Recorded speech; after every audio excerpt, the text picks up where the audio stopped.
Every morning, Rajiv shuffled along the dusty road that led to the small-town market. He wore an old coat patched with pieces of different cloth, and his shoes had soles so thin they almost touched the ground. In his hands he carried a woven basket filled with a few ripe fruit sapools with soft spots, oranges half peeled by insects, and bananas with brown speckles. No one in the market knew that once Rajiv had owned the largest orchard in the entire region. He had sold every last tree after his beloved wife fell ill, so he could pay for her medicine.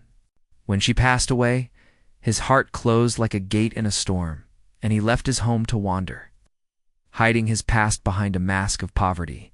Each stall in the market bustled with voices, calling out prices and laughter from children who chased chickens. Between tables, Rajiv moved quietly among them, offering his humble fruits at a low price. Many people glanced at him and hurried on. They thought he was just another poor old man begging for coins. But Rajiv carried more than fruit in his basket. He carried a memory of love and loss deep inside him, like a seed waiting for water.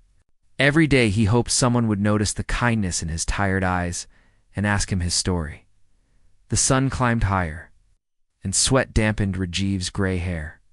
A few townfolk tossed him a copper coin and went back to their shopping. He folded his thin shoulders against the weight of loneliness. He thought that perhaps no one would ever see the man he had been. The man who once laughed under blossoming branches and held his wife's hand as they counted blossoms together. He wondered if kindness still lived in the hearts of strangers.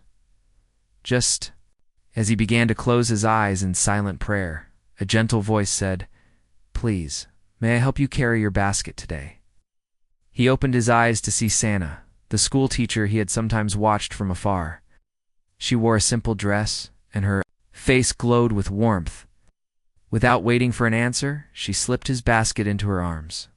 Her smile was shy, but strong, like a candle fighting wind. She led him to a small wooden bench by her stall and asked if he would join her for a cup of tea. Rajiv felt a spark of surprise and something he had almost forgotten hope. They sat together under a bright umbrella, and Santa poured steaming tea into 2 chipped cups. She offered him a sweet biscuit and said nothing about his ragged coat or his crooked hands. Instead, she asked about his day, and he nodded, unsure how much to reveal. Her eyes were soft, full of genuine care, and he realized no one had looked at him that way in a long time. Yet he remained silent, afraid that if he spoke, his past would tumble out and scare her away. As the market bustled around them, Rajiv held the warm cup and thought of his wife's smile, of laughter that echoed through rows of fruit trees. He listened to the distant clatter of coins and the murmur of voices, and for the first time in many weeks, he felt less alone. In Santa's calm presence, under the summer sky, a small hope began to grow that perhaps kindness still existed in the world, and perhaps, just perhaps, he could learn to trust again. Sana returned the next morning with 2 steaming cups of tea wrapped in a cloth napkin. She found Rajiv, arranging his fruits in neat rows, wiping each apple gently as though it were precious. Her heart warmed at the care he showed even when he had so little. He looked up, surprised by her arrival, and managed a small nod. She settled beside him on the wooden bench and offered him a cup. The steam rose in soft curls. Carrying the scent of spices and honey, they sat in comfortable silence, listening to birds calling from nearby trees. The market chatter felt distant here. Santa broke the quiet, asking Rajiv about his favorite fruit. He hesitated, then said quietly, "Mangoes." She smiled, delighted, and asked if he had ever grown them. His eyes darkened for a moment, and he shook his head. "I once did long ago." She pressed gently, and he admitted he had owned an orchard full of mango and orange trees many years before. Santa's eyes widened in surprise. But she did not ask why he hid this truth. Instead, she reached into her bag and pulled out a small piece of paper. On it was the address of the school where she taught. She told Rajiv that the principal welcomed him to rest in a shaded corner of the schoolyard whenever he needed. She emphasized that rest was not charity, but a gift friends give one another. Rajiv's throat tightened, and he thanked her softly. Afraid to trust such generosity over the next few days, Sana brought Rajiv warm meals and fresh water. She introduced him to other teachers who greeted him kindly.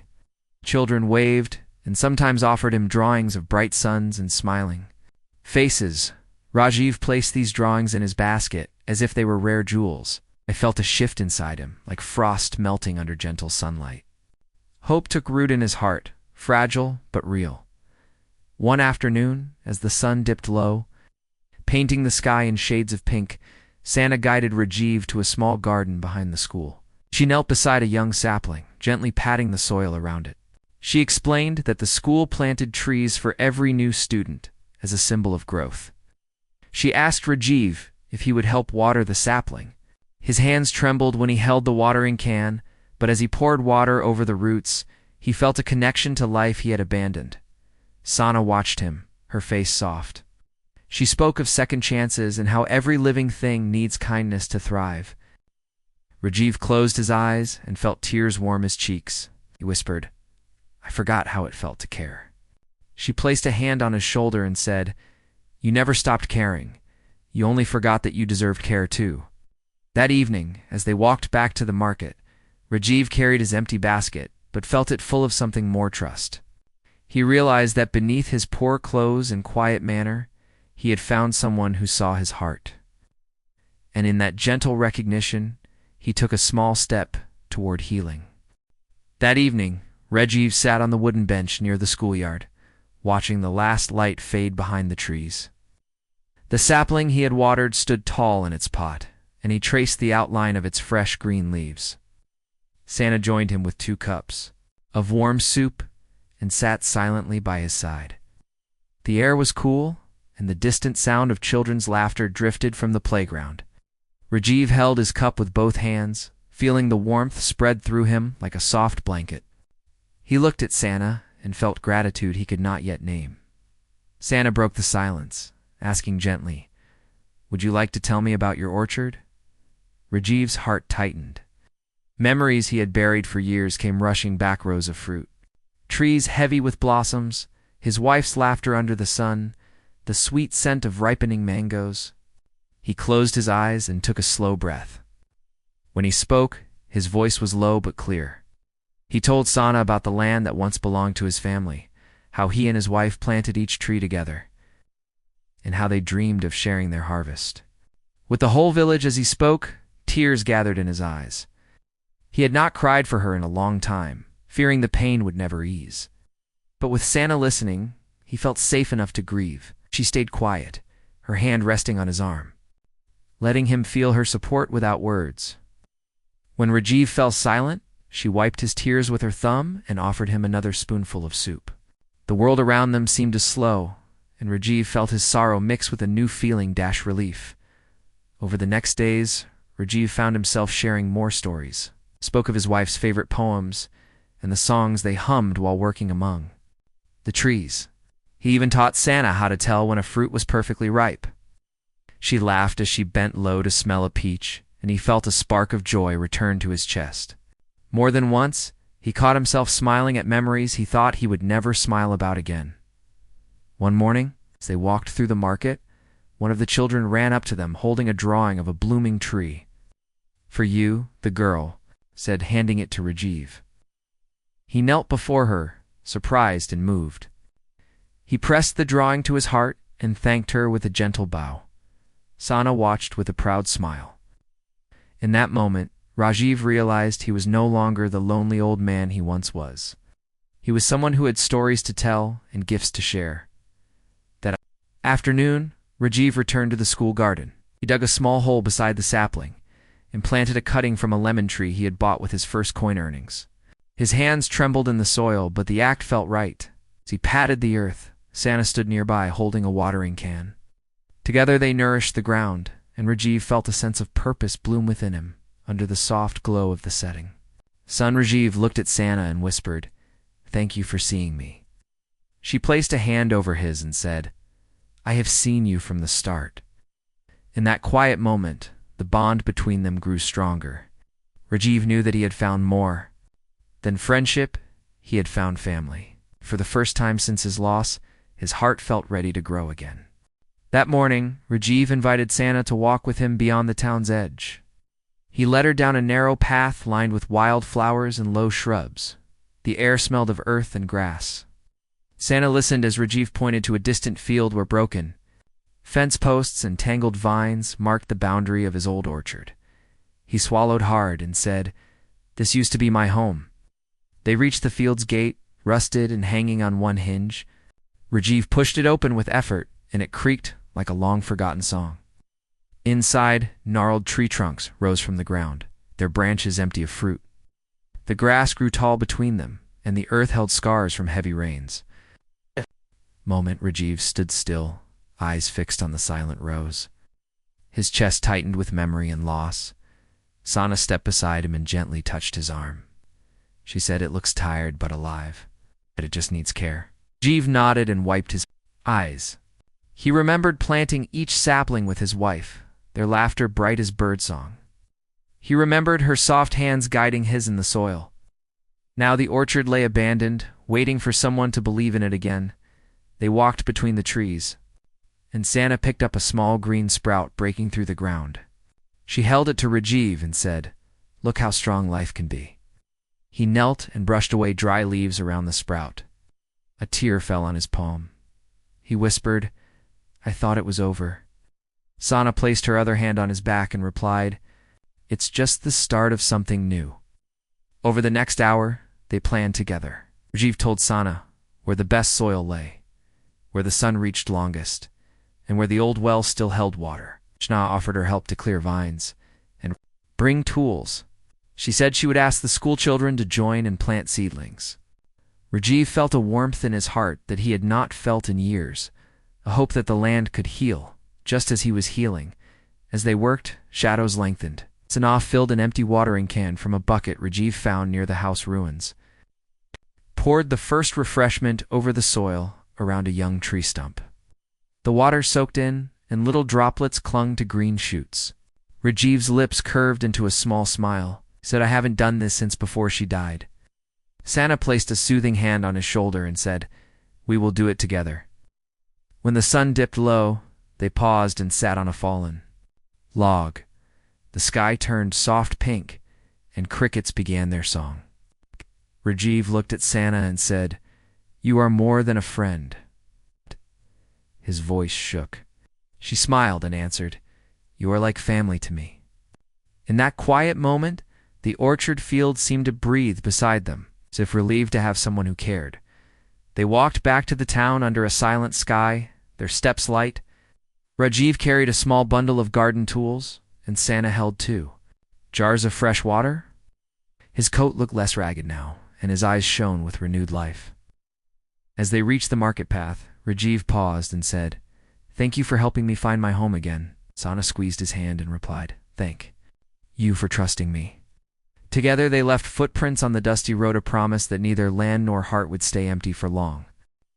One afternoon, as Rajiv and Santa worked side by side, clearing vines from an old tree stump, a young woman appeared at the edge of the orchard.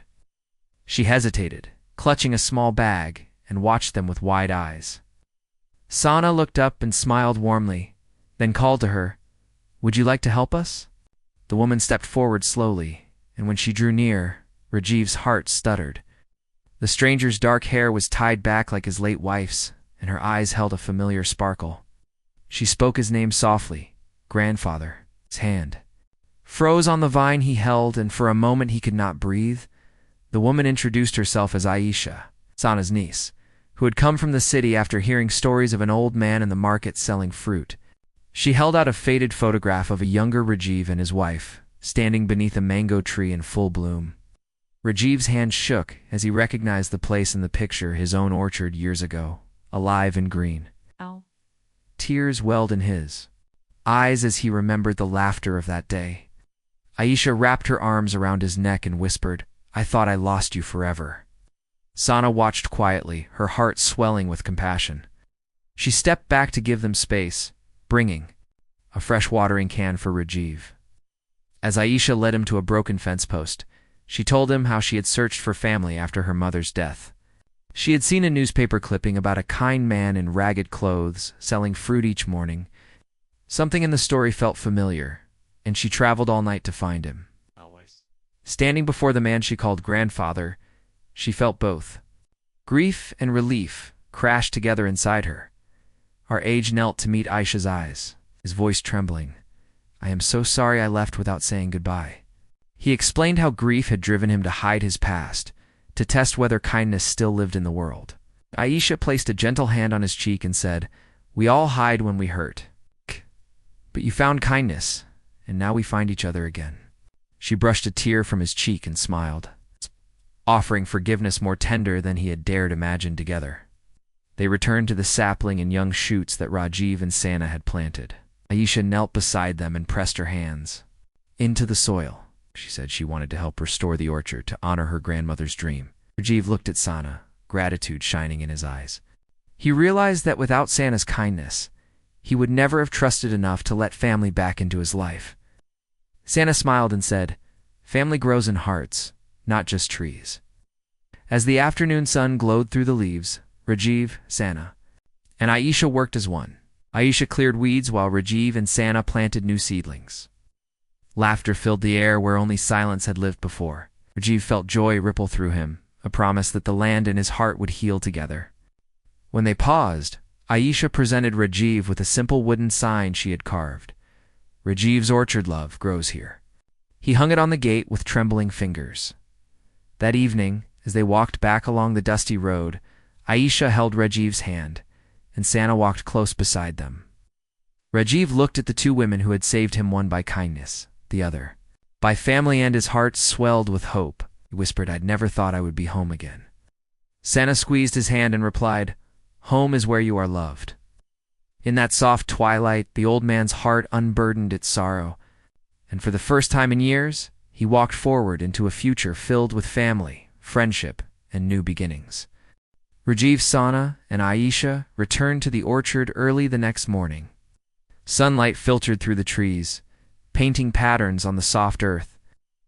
Aisha carried a small box of seeds, and Sana brought watering cans. Rajiv paused at the gate. Taking a deep breath, he remembered the pain that had kept him away for so long. But now, with family and a friend by his side, he felt ready to face the work ahead. They began by clearing a stretch of overgrown grass near the old well. Aisha knelt and pulled up clumps of weeds, her movements steady and sure. Sana poured water into the well bucket and handed it to Rajiv.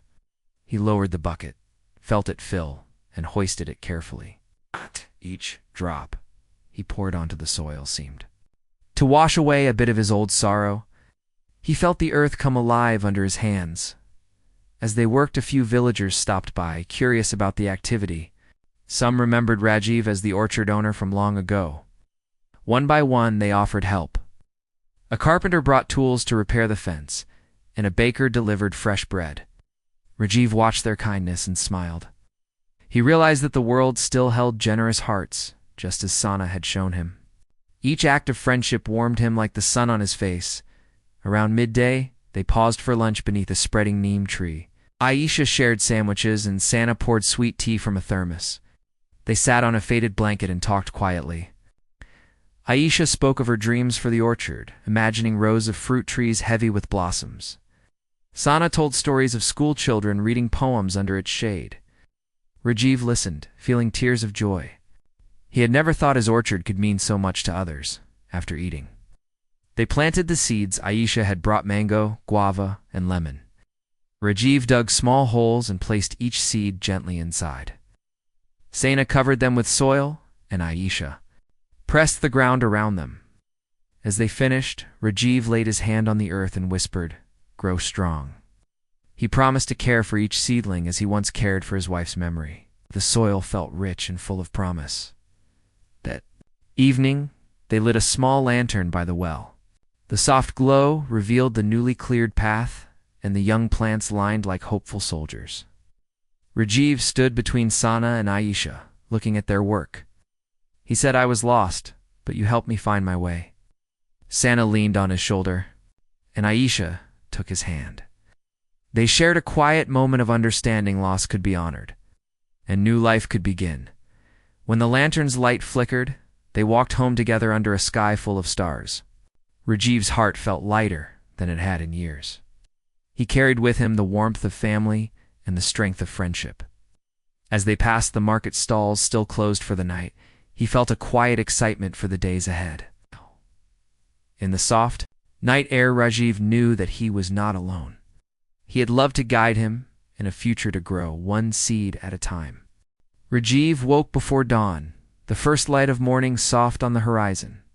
He slipped quietly from his small room in Sanaa's home, careful not to wake Aisha. As he stepped outside, the cool air carried the scent of fresh soil and new blossoms. He walked toward the orchard, where dew clung to young leaves and tiny shoots reached for the sky. He paused by the first sapling they had planted together months ago. Its slender stem stood straight, and he felt pride swell in his chest. Sana and Aisha joined him a few minutes later, each carrying a basket. Sana held tools for pruning, and Aisha had buckets of compost. They greeted each other with gentle smiles, sharing a moment of silent gratitude. Without words, they set to work. Rajiv carefully trimmed dead branches. Sana spread compost around the roots, and Aisha patted the earth firm. Their movements were in harmony, like dancers in a quiet ballet of care. And as they worked, the orchard seemed to awaken. By midday, the sun was high, and laughter drifted through the trees. A group of children, led by the school's principal, arrived to help water the trees. They carried small cans, painted with bright colors. Rajiv watched them with soft eyes as they poured water at the base of each sapling. Some children paused to examine leaves and point out tiny buds. Their curiosity and joy reminded Rajiv of his own childhood in the orchard, picking fruit under the shade of towering trees. After the children left, Rajiv, Sana, and Aisha paused for a simple meal beneath the branches of a mature mango tree. They sat on a cloth spread over the grass. Aisha offered fresh fruit, and Sana poured chilled water from a clay pitcher. Rajiv closed his eyes as he bit into a sweet mango slice. Its juice trickled down his chin, and he laughed at the memory of doing the same as a boy. Sana wiped his chin gently, her eyes warm with affection. In the afternoon light, they set up a wooden bench by the old well. Rajiv had sanded and painted it himself, choosing a soft green color. He invited Sana and Aisha to sit, and he stood before them, voice steady. Thanked them for their love and patience. He told them that before they came, he never believed he could smile so freely again. Their kindness had shown him that life can blossom after loss. Sana reached out and took his hand. She said, "You have given us so much too, Rajiv. Your story teaches us that hope lives in every heart." Aisha nodded, and tears glistened in her eyes. She leaned her head on his shoulder. Rajiv felt a warmth spread through him. In that moment, he knew he was not just an old man who once owned an orchard. He was a father, a friend, a mentor to many. As evening approached, the three of them walked down the path toward the market. Villagers paused in their chores to greet Rajiv, many calling him sir or uncle. Responded with a respectful nod and a quiet thank you. The market stalls were closing, and the lanterns flickered to life. Rajiv felt a gentle peace settle in his heart, a peace he had not known since before his wife. Rajiv back at the orchard gate. Rajiv paused and looked at the rows of trees stretching into the dusk. He thought of the journey from grief to hope, from hiding his past to sharing his life. He turned to Sana and Aisha and said, "I once believed my story ended with sorrow. Now it begins again with love." They stood together under the growing moon, holding hands, ready to nurture the orchard and each other. In the soft glow of lantern light, their laughter drifted into the night, a promise of tomorrow's blossoms.